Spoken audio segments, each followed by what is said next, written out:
Hello, everybody, and good day. Dave here, and we have episode 43 today. And I know a lot of you have heard on the news in the last 24 hours about President Biden coming down with prostate cancer and being what's called stage 4 prostate cancer. So today's episode is going to be called Prostate Cancer, and I'm going to explain to you so that you understand what's going on with prostate cancer. And we're going to try to keep it in layperson's terms as much as possible without getting into too much complicated medical detail about treatment and stuff and medications. But I want you to understand prostate cancer. So, what is prostate cancer? Well, it's a growth of cancer cells in the prostate. That's a pretty simplified answer, but that's basically what it is. And it's a small gland. The prostate's basically a small gland that makes semen for the male reproductive system. That's basically what it does. That's its only real function. And it's located just below the bladder in the ureter area. As the ureter comes out of the bladder, the prostate is right there. Prostate cancer is very common in males, depending on what stage you find it in. Stage 1, 2, 3, or 4, will give you the ultimate outcome on how it's going to be treated and what your survival rate will be.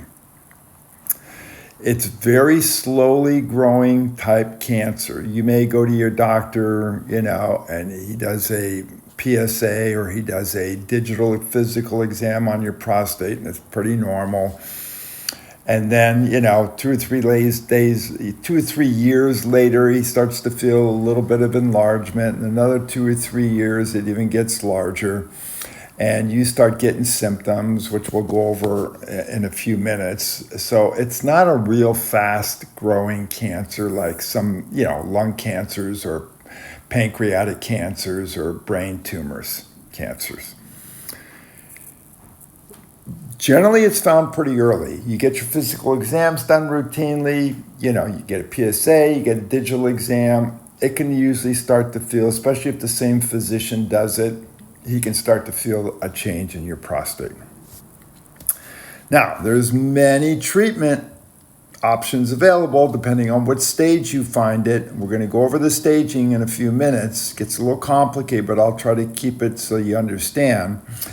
And the general treatments are surgery, radiation treatment, chemo treatment, both IV and or oral. And, that's kind of the options that are either going to catch it early and stop the metastasis or slow the growth of your prostate cancer. So what kind of symptoms do you got? How do you start determining, maybe I got to get this looked at a little bit more detail. Well, here are the initial symptoms, that you're going to find like in stage 1, 2, or maybe even in stage 3. You're going to get number 1, hematuria, which means blood in your urine. Your urine either is going to be a pinkish color or it's going to be red. Now, obviously, that's abnormal. You start seeing that, you got to get it looked at. You get blood in your semen. There you go. Again, abnormal. You see that, you got to get it looked at. You get frequency. You start urinating more often. Maybe instead of half a dozen times a day, you're urinating a dozen or more times. Pretty common sense that may not be normal. And you got trouble starting a urine flow. So as the prostate starts to enlarge, you're going to have a long time, depending on how large it gets, starting a urine flow. You may start noticing, gradual increasing in timing for urinary flow, and then it gets more and more, and then it gets to the point where it's just, ridiculous. You got to get it looked at. And nocturia, which means getting up at night to urinate. It's normal, they say, to get up once or twice to urinate in the middle of the night, but if you're getting up 5 or 6 times, your prostate's enlarged. You got to get looked at. Could be benign. There's a thing called BPH, which we'll go on later, which is benign prostatic hypertrophy, which doesn't necessarily mean it's cancerous. Now, those are early symptoms. What are later symptoms? You ignore all the early symptoms for some reason or another. What happens when it gets more serious prostate cancer? Well, you get metastasis. In other words, it's the cancer spreads out of the border of the prostate and goes either into the nearby areas or it goes distant into the lymph nodes and goes into the bone. Most common, you get backaches, you get severe backaches out of nowhere. You're not lifting anything, you didn't fall and traumatize yourself. You're just getting backaches and they're 24 hours a day. That means generally that you probably have had a metastasis to your lumbar spine, and the metastases eat away at the vertebral bodies, and the vertebral bodies start to collapse, and that's where the pain comes in. Bone pain, just general bone pain, doesn't always just go to the lumbar. It can go to the upper extremities, lower extremities, ribs. You get rib pain out of nowhere. Got to get it looked at. ED, erectile dysfunction. Yeah, that's pretty much common sense. You've got something going on in your prostate because you're not able to get an erectile, and a urologist needs to look into it and investigate it and see if it's just a benign thing or it might be associated with prostate cancer. Just don't go buying pills over Amazon to try to correct it. Get it looked at. Fatigue, well, it kind of goes along with cancer in itself, especially if it's spreading and metastasizing. Weight loss, you're not trying to lose weight, but you're losing weight. You're going from, 180 pounds to 155 pounds. Well, you got to get that looked at. Something's going on.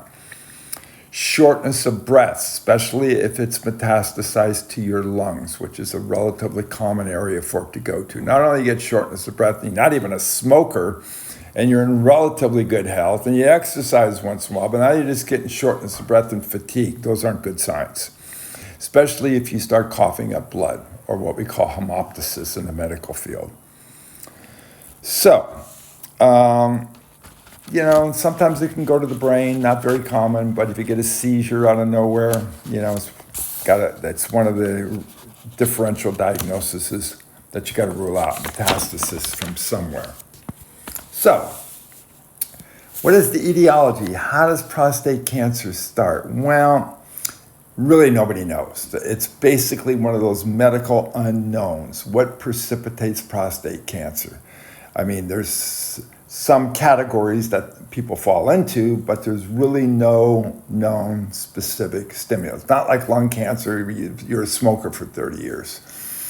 So, old age, people generally over 50 or 55 years of age is when they start to develop enlarged prostates, which can lead to prostate cancer. You go back to those symptoms. Up in the middle of the night, urinating a lot, trouble starting a stream, little blood in your urine, get it looked at. Family history, yes. If you have a blood relative, a father specifically, or a brother or an uncle that has had prostate cancer, you're at a higher risk. Obesity. Do your exercise, watch your diet, because diet's one of the precipitating causes of this. DNA changes. We don't know how or what precipitates it, but your DNA starts to change, producing more cells, and your prostate starts to enlarge, and the cells that are supposed to be dying off at a certain time aren't dying off, so that not only do you have more cells, but you're getting larger cells. Race. African Americans, much higher incident of prostate cancer, unknown why. It's just something they haven't pegged it down to, but if you're African American, you got to get looked at and get urology checks up on a more frequent basis. Smoking, there you go, that dreaded smoking again, that will precipitate prostate cancer as well. Okay. What kind of complications do you get from prostate cancer? Well, specifically if you got metastasis. In other words, it goes from stage 1, which I'm going to go over in just a minute, the next part of this lecture. Stage 1, stage 2, you're not going to have much symptoms going on, but once you get into 3, and specifically once you get into 4, like President Biden is in, That's usually the symptoms are due to what I talked about earlier. The complications are going to be metastasis, rib fractures, pathological fractures, meaning like you just break your hip for no reason, you break your femur for no reason. Doctor does some X-rays, he sees a metastasis on there, which again means that the cancer cells are eating away at the bone. Back pain, collapse of the vertebral body. So those are all complications, as well as incontinence of your urine and erectile dysfunction, which I mentioned. So let's go over some stages now. It is a little complicated. I'll try to keep it, some people may want to know everything about the staging. Some get bored by it. Some don't really care, but I'm going to tell you anyway. So stages. So you got first stage is called the tumor staging. So a T1 or a tumor 1, tumors are meaning T, that is too small to be felt on a physical exam. The cancer is totally limited to the prostate. So those are the kinds that you're not going to detect early unless maybe your PSA starts to creep up, which is a blood test they do. T2, tumor can be felt in physical exam, but is still within the confines of the prostate. So it hasn't spread out, hasn't metastasized, hasn't gone to the distal lymph nodes. And these generally, if they're found that early, have 100%. Now, they always told us medical school nothing has 100%, but they say you got 100% 5-year, not complete, but 5-year survival rate. So you find it early enough, get it treated, 100% 5-year, and if you really get it treated early, it'll extend to 10 years or more.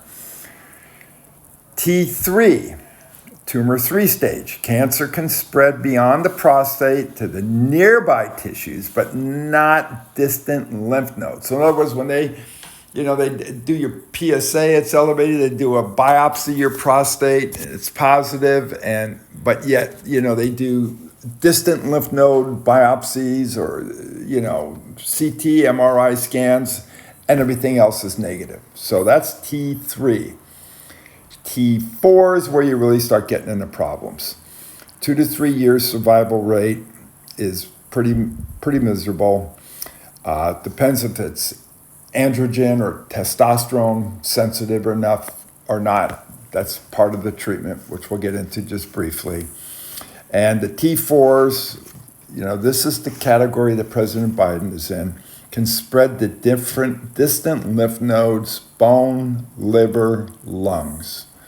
Big time. So that now you're really behind the 8 ball. They can try to minimize the disease, but you can't treat the disease at this stage. You can slow down the growth, radiation, chemotherapies, different medications can slow the growth, but they're not going to cure it at this stage. Now, other than tumor staging, you got node staging. These are your lymph nodes, okay, which we went into just a moment ago. If you got an NO stage, you have no lymph nodes involved. If you got an N1 stage, you got spread to nearby lymph nodes. N2, spread to distant lymph nodes. Then you got the dreaded metastasis stage, the M stage. If you got an MO on your diagnosis, you have no distant lymph nodes, which is, stage 1, stage 2, possibly early stage 3. If you have an M1, you've got positive distant lymph nodes. And that's not good, because that's where it's going into the liver, bone, and lung, and that's where you got the bad symptoms. And unfortunately, that's where President Biden is in, because he has definitive metastasis to the back at least. And, we'll find out soon whether it's gone further than that. Okay, so how do you kind of prevent this? So I'm telling you, well, you really can't treat it. You can kind of slow it down. You can do this, that, and the other. But how do you try to prevent it? Well, there's no real prevention for this other than common sense stuff. And those common sense are healthy diets with plenty of fruits and vegetables, whole grains, and minimal animal fats. Now, what are you saying? Well, what are you talking about, fruits and vegetables? Which ones in particular? Well, tomatoes, broccoli, cauliflower, soy, green tea, and pomegranate juice. Those are healthy diets to try to prevent the onset of prostate cancer. Exercise. Why exercise? Well, because it keeps your weight healthy. Obesity, like I said earlier, is one of the risk factors. So you do exercise, you keep your weight down, you stop smoking. Yes, hello, I've told you this almost on every episode we've done so far. And there are some types of medications that you can take preventatively if you got a family history, you're over 60, maybe you've smoked, you're really high risk. You talk to your doctor and he says, well, I don't really feel anything yet. And your PSA is kind of still in the normal range, the 4 to 5 to 6 range. What medications can you take? Well, Propecia. Yeah, you might have heard that word. It's a strange word, but Propecia or Avendart. And these will decrease the prostate gland enlargement. So there you go. So if you got symptoms of, night urinations, difficulty starting your urine, maybe a little blood in it, you're getting a workup, but you take these medications and they'll decrease the size of the gland swelling. You got to talk to your doctor about those doses. These aren't things you can buy over the counter. So the last thing, okay, how do you kind of diagnose this on all the different stages? Okay, and I'll keep this really simple. First of all, you get a PSA level done, prostate level, okay, should be 4 or less. If it's in the 5 to 7 range, that's something you got to be concerned about. Get it looked at, get it worked up. You're finding early prostate cancer there. If it's above 10, you're way behind the 8 ball, and that's unfortunately where President Biden's probably going to be. He's going to assume it's above 10 somewhere if you're into stage 4. So, there's also something called the Gleason score, which I'll just go over briefly. It's a 6 to 10 range score. It depends on when they look under the microscope, what the cells look like, what the prostate cells look like, and that will tell you, kind of what score you're ranging. The lower the score, as in most cases, the better off you are. So, there you go. There's your prostate cancer, everything you want to know, everything you probably need to know now if you're going to be following the news in the next week or two. Some things you probably don't want to know, but it's all there for you, for the education. Send this off to your male friends if they're older, especially any family history, if they've been smokers or obese. Get their doctor to check them, do their PSA scores, do their digital exams. So, hope you enjoyed this. This is what I like to call current affair episodes. So you like it, hit the like button, keep subscribed, makes me feel good, keeps me motivated to do these. I want to get to the magic 50 episode number shortly, so I kind of got to keep pushing that rock up the hill, and I can use some support. So thank you for your time, and we'll talk again later.